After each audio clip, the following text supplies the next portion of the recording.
بسم اللہ الرحمن الرحیم۔ شروع اللہ پاک کے بابرکت نام سے جو بڑا مہربان نہایت رحم کرنے والا ہے۔ السلام علیکم ورحمۃ اللہ وبرکاتہ۔ ناظرین کرام، آج کی اس ویڈیو میں آپ حضرات کے لیے سلطان صلاح الدین ایوبی کا مختصر تعارف، ان کی جنگی مہارت اور بیت المقدس کی فتح کا واقعہ بیان کروں گا۔ آپ حضرات سے گزارش ہے کہ ویڈیو کو شروع سے لے کر آخر تک ضرور دیکھیے گا۔ ویڈیو کو لائک، شیئر اور چینل کو سبسکرائب ضرور کر دیجیے گا۔ بسم اللہ الرحمن الرحیم۔ سلطان صلاح الدین یوسف بن ایوب ایوبی سلطنت کے بانی تھے۔ وہ نہ صرف تاریخ اسلام بلکہ تاریخ عالم کے مشہور ترین فاتحین و حکمرانوں میں سے ایک تھے۔ وہ 1138 ہجری میں موجودہ عراق کے شہر تکریت میں پیدا ہوئے۔ ان کی زیر قیادت ایوبی سلطنت نے مصر، شام، یمن، عراق، حجاز اور دیار باکر پر حکومت کی۔ صلاح الدین ایوبی کو بہادری، فیاضی، حسن خلق، سخاوت اور بردباری کے باعث نہ صرف مسلمان بلکہ عیسائی بھی عزت کی نگاہ سے دیکھتے تھے۔ صلاح الدین کو فاتح بیت المقدس کہا جاتا ہے، جنہوں نے 1187 ہجری میں یورپ کے متحدہ افواج کو عبرتناک شکست دے کر بیت المقدس ان سے آزاد کروایا تھا۔ 11ویں صدی عیسوی کے آخر سے صلیبی جنگوں کا آغاز ہوا اور یہ سلسلہ 13ویں صدی عیسوی کے آخر تک جاری رہا۔ 200 برس سے زائد اس معرکہ آرائی میں جرمنی، فرانس، برطانیہ اور یورپ کے تمام عیسائی حکمرانوں نے حصہ لیا۔ ان صلیبیوں کا مقابلہ ولی مؤخر عماد الدین زنگی، سلطان نور الدین زنگی اور سلطان صلاح الدین ایوبی جیسے مجاہدوں نے کیا۔ ایوبی خاندان کے بعد مملوک ترک صلیبیوں سے نبرد آزما رہے۔ اس طرح کل 7 بڑی صلیبی جنگیں ہوئیں۔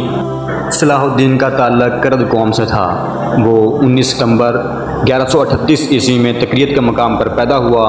اس کا نام یوسف رکھا گیا۔ صلاح الدین نے سلطان نور الدین زنگی کی زیر سایہ تربیت پائی۔ 1160 عیسوی میں جب صلیبیوں کو صلاح الدین نے مصر سے نکال باہر کیا تو خلیفہ عضد الدین اللہ نے یوسف کو ملک ناصر صلاح الدین ایوبی کا نام دیا۔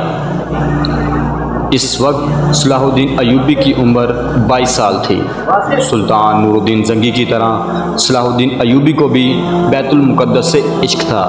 بیت المقدس یہودیوں، عیسائیوں اور مسلمانوں کے لیے خاص اہمیت کا حامل شہر ہے۔ یہودی اسے یوں مقدس سمجھتے ہیں کہ یہاں حضرت سلیمان علیہ السلام نے عظیم الشان عبادت گاہ ہیکل سلیمانی بنائی تھی۔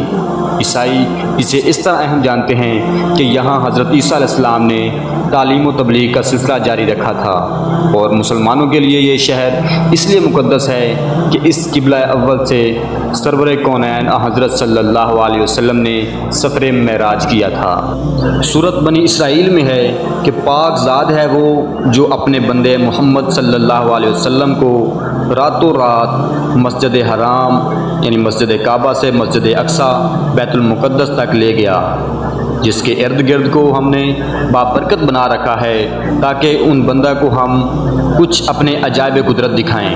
بے شک اللہ تعالیٰ سب سننے والا اور سب دیکھنے والا ہے۔